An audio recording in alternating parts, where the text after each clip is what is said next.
Assalamualaikum warahmatullahi wabarakatuh. Yang terhormat selaku dosen pembimbing saya, Ibu Tuti Sulastri, dan selaku dosen penguji saya, Ibu Epi Rustiawati. Perkenalkan, nama saya Mega Oktaviana Pertiwi.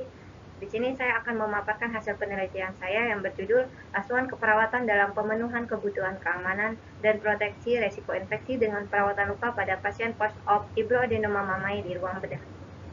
Langsung saja pada bab 1 pendalaman. Di sini latar belakang menjelaskan infeksi itu proses masuknya bakteri atau kuman ke dalam suatu luka atau jaringan yang terjadi pada individu yang bisa menyebabkan sakit. Didapatkan data WHO pada tahun 2017 tercatat 5% sampai 15% dan KPPI tahun 2018 dari Januari sampai Desember sekitar 9,4% dan data dari Depkes RI Departemen Kesehatan Republik Indonesia pada tahun 2011 tercatat 55,1%. Risiko infeksi ini akan terjadi ketika adanya luka atau sayatan bekas luka operasi sehingga menjadi jalan untuk masuknya bakteri dan rentan memungkinkan terjadinya komplikasi.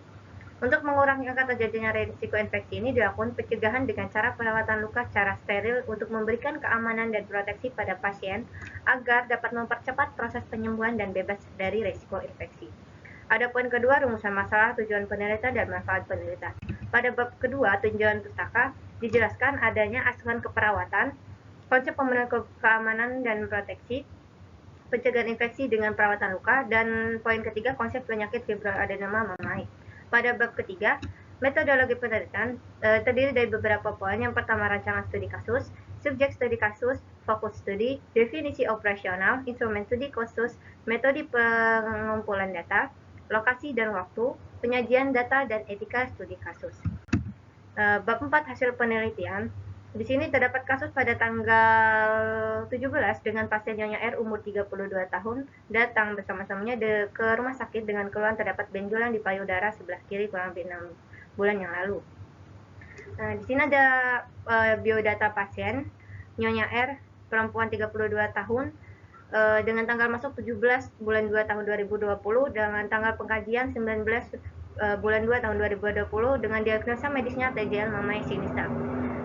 Adapun identitas penanggung jawab yaitu bisa dilihat selanjutnya riwayat penyakit di sini keluhan utamanya pasien mengatakan nyeri pada luka pos operasi di payudara kiri.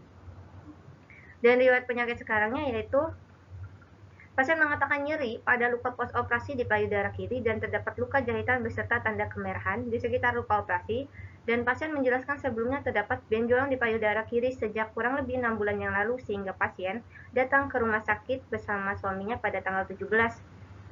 Dan karena pasien merasa takut jika benjolan tersebut semakin membesar, hingga pasien akan melakukan pembedahan pada tanggal 18. Dan setelah dilakukan pembedahan, terdapat luka operasi sekitar 3 cm, nyeri dirasakan seperti disayat-sayat dan dirasakan saat bergerak. Di riwayat penyakit dahulu, pasien mengatakan tidak punya, dan di riwayat kesehatan keluarga juga dari pihak suami dan pasien tidak mempunyai riwayat kesehatan keluarga termasuk dari penyakit keturunan seperti jantung, darah tinggi, maupun kencing manis atau diabetes. Untuk perubahan pola kesehatan, pasien dari sebelum sakit dan sesudah sakit tidak ada gangguan. Kita lanjut saja ke pemeriksaan fisik. Pemeriksaan fisik untuk tanda-tanda vital yang tadi sudah saya sebutkan, yaitu didapatkan berat tekanan darah 110/70 mm mmHg dengan nilai MAP di atas 70 berarti hasilnya perfusi ginjal memadai. Dan di sini pasien mempunyai berat badan 63 kg dan tinggi badan 160 dengan hasil IMT termasuk ideal dengan nilai 24,6. Sistem pernapasan tidak ada gangguan. Untuk sistem kardiovaskular juga tidak ada. Hanya pada pengkajian saya kesulitan untuk melakukan perkusi karena pasien mempunyai luka pos operasi di payudara sebelah kirinya. Sehingga untuk dilakukan perkusi hanya saya sampai di batas di ICS 3 saja. Untuk sistem pencernaan juga tidak ada, persyarafan, penglihatan, pendengaran, perkembangan, muskuloskeletal, endokrin tidak ada gangguan. Di sini hanya di sistem integumen saja. Karakteristik luka yaitu di bagian payudara sebelah kiri yaitu terdapat luka insisi hari pertama di medial inferior sinistra dengan luka jahitan 3 cm, suhu sekitar luka hangat, tidak terdapat pus, balutan kering dan tidak ada kemerahan atau rubor di sekitar luka. dan turgor kulit tidak elastis di sekitar luka postoperasi fibroadenoma mama ini. Untuk edema sendiri tidak ada. Nyeri yaitu nyeri skala pasien 4, yaitu termasuk ke nyeri sedang. Untuk hasil pemeriksaan diagnostik, di sini hari pertama pasien menunjukkan nilai leukosit 4.400, sedangkan setelah dioperasi pasien menunjukkan 6.300. Berarti tidak ada tanda-tanda gejala bahwa si pasien mempunyai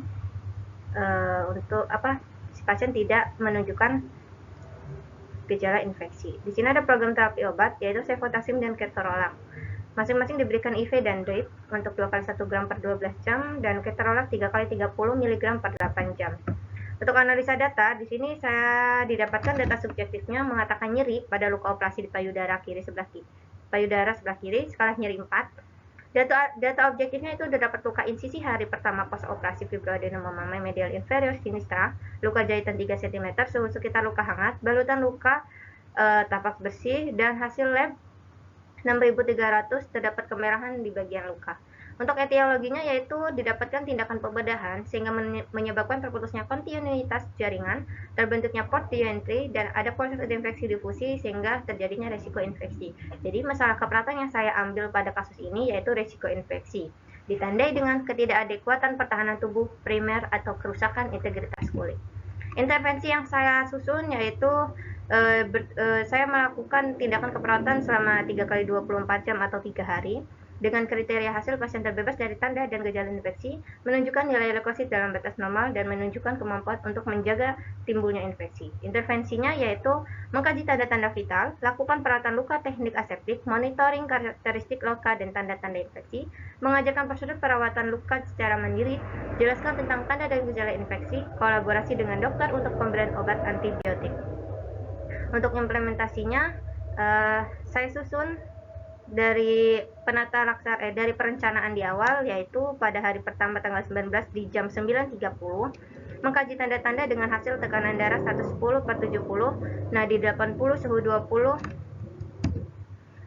suhu 36,6 derajat Celcius, dan melakukan perawatan luka aseptik, monitoring karakteristik luka dan tanda-tanda infeksi, mengajarkan prosedur perawatan luka secara mandiri. Selanjutnya itu mengajarkan prosedur perawatan luka secara mandiri dan pencegahan infeksi dengan mencuci tangan. Ada menjelaskan tanda dan gejala infeksi dan melakukan kolaborasi dengan dokter untuk pemberian obat antibiotik. Untuk hari kedua, hari ketiga dilakukan hal yang sama. Pada implementasi hari kedua ditemukan tanda-tanda vitalnya 110/80, nadi 88, RR 20, dan suhu 36,2, dan selanjutnya sama. Dan hari ketiga ditemukan tanda-tanda vital yaitu 110/90, nadi 90, RR 21, suhu 36,5. Untuk evaluasi hari pertama ditemukan luka tampak bersih, luka jahitan 3 cm, tidak terdapat pus, tidak terdapat jaringan nekrotik, dan masih tampak kemerahan pada area sekitar luka postoperasi, dan pasien paham pencegahan infeksi dengan mencuci tangan, 6 langkah, dan perawatan luka mandiri. Dari masalah pemenuhan kebutuhan masih belum teratasi dan dilanjutkan. Intervensi dilanjutkan. Untuk hari kedua di sini ditemukan tidak terdapat pus, perawatan luka tampak bersih dan kering, luka jahitan 3 cm, terdapat jaringan, tidak ada kemerahan. Untuk hari kedua ini tidak ada kemerahan pada area sekitar luka postoperasi dan pasien paham. Untuk masalah pemenuhan ini resiko infeksi teratasi, tapi untuk nyerinya masih belum teratasi, sehingga intervensi masih dilanjutkan. Dan untuk hari ketiga yaitu ditemukan luka kering dan luka jahitan 3 cm, dan jahitan sudah menutup rapat. Dan di sini sudah tidak menunjukkan atau tidak tampak kemerahan pada area sekitar luka postoperasi. Pasien paham pencegahan infeksi dengan mencuci tangan 6 langkah dan perawatan luka mandiri. Di sini masalah pemenuhan kebutuhan infeksi teratasi dan intervensi dihentikan. Intervensi dihentikan karena pasien sudah mengatakan tidak merasakan nyeri saat bergerak atau saat malam hari.